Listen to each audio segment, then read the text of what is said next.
good morning. It's Jeff Wolfsberg, your recovery coach. How you doing today? So part of recovery coaching is you help people build a relapse prevention plan.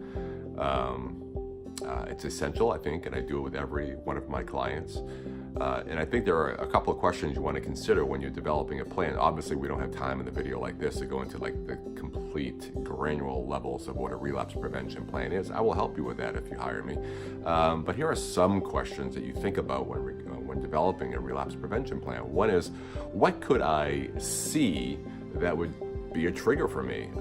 For some people, it's seeing needles. For other people, it's driving by the bar that you used to drink at, and maybe you need to change your route on the way to work or driving around.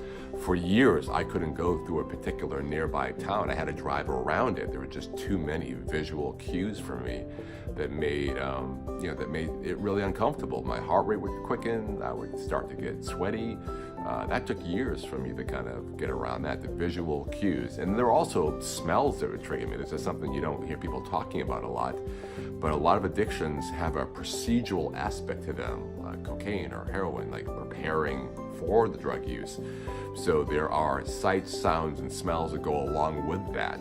And you know what I'm talking about if you're trying to get into recovery. So managing those to the best of your ability is part of your relapse prevention plan.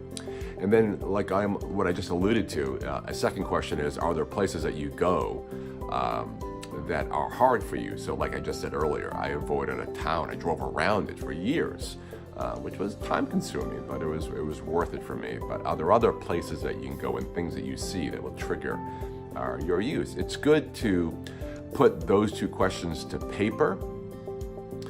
The more complicated and third question of a relapse prevention plan is, are there thoughts that act as triggers for you? And of course, that's huge. And when I'm working with my recoveries, we talk a lot about mindset of recovery. What's the mindset of recovery?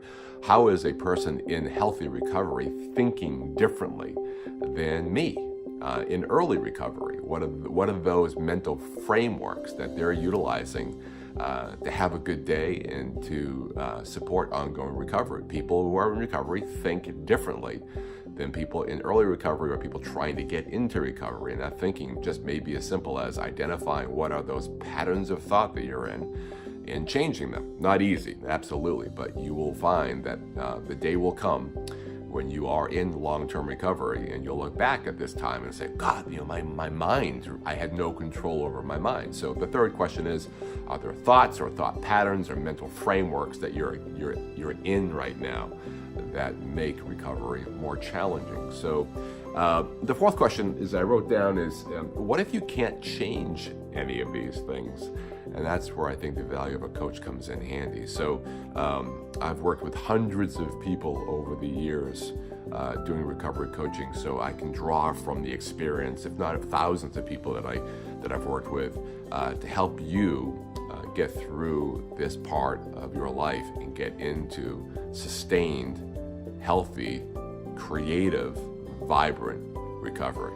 All right, have a great day out there. Take care.